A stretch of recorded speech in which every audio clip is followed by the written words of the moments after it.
Hey, what's going on, guys? So in today's video, I am going to show you how do you turn off Snapchat location. So this is going to be easy, so let's start. So first, let's go ahead and open up Snapchat. Now tap on the map icon in here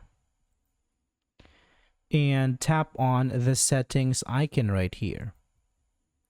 So from this one, you can see ghost mode. So if you turn off ghost mode, it means to say that your location will not be visible. Now here you will have few options. So you can either hide your location to all your friends in Snapchat.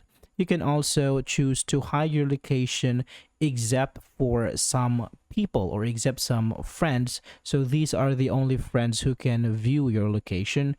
And the last one here is only these friends. So it means to say that only these people will not see your location in Snapchat.